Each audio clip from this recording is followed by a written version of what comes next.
Yesterday. Obviously Chelsea 2, West Ham 1. It's a bit of a reaction to that and a reaction to the end of the transfer window and my sort of general opinions on the whole thing. So last night's game, the lineup come out and I was very, very nervous. Irvine midfield, the four fullbacks again. We did have Bowen back though, which was good to see, and I thought he played really, really well for a man who's been out for a few weeks with the foot injury. You wouldn't have noticed. I thought he played really, really well, scored a great goal as well. Listen, it wasn't the best of games. We was sort of in a mid-low block, couldn't really get the passing going. But listen, that's the lineup that was out there, and we could go back to the transfer window a bit later. But this is all down to letting ourselves get down to the bare bones, not having pace and energy and options on the bench to change games, and that's sort of where we've left ourselves. Chelsea wasn't great either. They're popping the ball about. Palmer was good. I think their defence looked a bit shot, to be honest with you. Medwakey wasn't good either, even though he scored. I don't know, did he score? I can't remember now. We got our chance finally. Mix up at the back, Bowen latched onto it and scored a really great goal. Which was good, good feeling, good for him to get a goal as soon as he comes back. But yeah, we sort of ran out of energy. I thought Irvine did okay. I thought he was neat and tidy, a bit doggy as well, wanted to bite a bit. But the players were shattered in the end, they really, really were. And nothing was really coming off for us. And then Chelsea obviously brought on the players that they can bring on, Neto. And he changed the game. He always scores against us. Even when he used to play for Wolves, he used to score against us, didn't he? He got his goal. There was controversy in it. I think the referee was a bit, favourable to them with some of the tackles that he was giving for them and not giving bookings. I think Caicedo had a couple. Fernandez had a couple. And obviously the last goal, was a bit fluky, deflected in. Was it offside? There definitely was a foul earlier on in the play. It was just one of those games, I think Chelsea were there for the taking. They really, really were. And again, if buts and maybes, if we have Somerville for that game, Ferguson, whatever, Paquetá in that game, I think we would have won that game. I really, really do. I think we would have just had a little bit too much in terms of that trickery and quality, and someone who can actually get the ball to Kadu, someone who can get the ball to Bowen. I wasn't that impressed with Kadu, so again, I don't think he wants to be there. So the performances are very half-hearted performances. It's really hard. I don't want to criticise West Ham. I can't. It's really hard. It's a trust the process thing, and I can, every game I can start to see things. I can see changes to tactics all the time.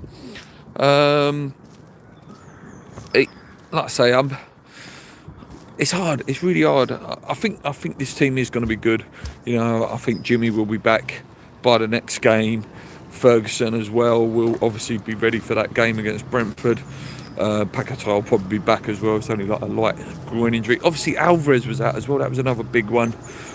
Just to get that, someone who would have snapped Fernandez or snapped Caicedo, give it back as well.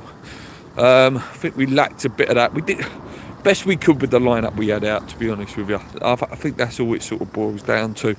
But yeah, once the players come back, I think we'll be all right. I do. I think we'll be all right. I think we'll be okay. There's still some tough games, like James Scott says there. We've got Arsenal soon, which we have. That's about 3 weeks' time. That's going to be a massacre. Brentford, it's a tough game, but with players back, Evan Ferguson's debut and stuff like that, who knows with that one. I think Potter can do it though. I really do. I think Potter can really get this team going once he gets the players he wants properly. Like I said, we do need to get probably another 9 points. I think another 9 points will get us safe. I think we're safe anyway, but I think 9 points will just calm everyone's nerves a bit, because there are tough games. Brentford, Arsenal, I think it's like Forest, Liverpool or Brighton, someone like that. It's quite a tough load of games. And I did look, we've got Leicester, Southampton, we're still Ipswich. I think you can even cap Man United as a game that you probably got a good chance of winning. So there are games there that we could and should win, but just might get a little bit nervy in the next couple of weeks, and I don't want Everton to finish above us. I really don't want that. What's James saying here? I thought West Ham were gonna be the next big club when they got the stadium. Yeah, not with our owners, mate. Not with our owners. I don't think you're a West Ham fan, but not with West Ham owners. It's always, we just get to that point where you think we're going to take that next step, and then the owners slam the brakes. And I think a lot of fans of West Ham fans will say exactly the same. Just as West Ham look like they're going to go there, they're going to get to that next level. You know, we get to a Europa League semi-final, they don't go and buy players, move to a new stadium. Could have had Lacazette at the time if we would have put a little bit more money down when Lacazette was really, really good. Carlos Backers and people like that, and we just, our owners slam the brakes on every time, and it's frustrating, very, very frustrating being a West Ham fan. Yeah, that's enough of the game. Like I say, played as best as we could. Chelsea were a bit lucky. Ref was a little bit suspect. We stay where we are. On another day we probably could have beaten him. Right, let's talk about transfer window now. So we only end up with two players if you count Ward-Prowse coming back. Obviously James Ward-Prowse did come back yesterday. Will be, ready to go as an option off the bench. He's okay. Good cook, good corner taker. Maybe he'll break that Beckham's record. But he's another one. He's slow. But listen, we need fast and powerful midfielders, and that's not what we've got in a minute, and we're going to have to wait till the summer probably for that now. The Evan Ferguson one, again, is what it is. Good player. When I was talking to people in work, they were a bit like, hey, you've got a really good player there if you could get a tune out of him. But then we'll get a tune out of him, and probably someone like Man United or Tottenham will come in for him because he's played well for us. Who knows? Obviously, I want him to do well for us. But yeah, we'll wait and see. But yeah, in all, a disappointing window.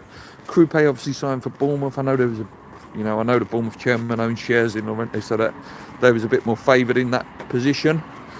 But yeah, it's frustrating. We were linked with some good players. Even Cummins didn't come off in the end, and not that he probably would have stopped being starter. There's centre midfielders we could have gone for, we didn't go for. Even a centre back like Mavropanos yesterday again. Like, the guy is just done. Get rid of him in the summer. He's awful. We need Tobido back as well. But yeah, the window in general, just poor. Just a poor window. I will read your comments out, mate. Just bear with me. Yeah, just a poor window. It's just, it could have been a lot better. Just to give us a little boost. But as I say, I said it in a couple of videos ago. I'm not that downhearted in terms of who we've bought and this window totally, because I don't think we'll get relegated, and I don't think we can qualify for Europe. So, if it means saving the money to the summer and going again and getting targets that we really wanted, then by all means, as long as we stay up, it'll be okay. James Scott says there's no easy games in this league anymore. Even Arsenal have only beaten top 10 teams twice this season. West Ham have not invested. The other clubs like Brighton, so no surprise. Shout out Andy Carroll. What's that, the new Andy Carroll in Evan Ferguson? Yeah. Anyway, so where am I with what we're doing at the minute? I think Potter's great. I think he really will get something going with this team. I like that he's playing kids, and I like that he's trying new things out. And again, the Guilherme thing, Mick Clarenboo's made a great point. It's like, there's something going on here, because this guy is not a bad player. He looked bright. He looked bright the game before. And then there's all the rumours that he needs to go. And I don't know. Like, I think if you're really going to have, if you want a manager who's really good at the projects and will, try and develop him, Potter's the man, no? Potter's the man you want to do that. So it's really unusual that we're trying to get rid of him. like I say, I think there's a player in there, and I think it's one we'll regret if we do get rid of him. So wait and see what happens with Guilherme. What we got here? Owners lack ambition. Danger of being overtaken by Everton and Moyes now. Yeah, I don't want that, mate. I don't want that. Because the pundits are all waiting for that. Look at West Ham, what they could have had. Oh, careful what you wish for. David Moyes finished above you. Wasim says, morning, mate. Unlucky result last night. We move on. We do, mate. We do. You know, we've got 2 weeks now. 2 weeks on the training ground for Potter to even instill more of his stuff. Players to come back. Hopefully Tobido comes back. Jimmy and obviously Evan Ferguson as well. So he hopefully by the next game he should have a full squad to pick from with no injuries. And let's see what he can do when he's got that. I reckon I could run West Ham better than the current. I reckon most people could, mate. I really do. I reckon most people could. I think the key point with the transfer window as well, for West Ham fans, loads of channels have pointed it out, but I've got to sit there and agree with it. West Ham have brought in a decent manager now.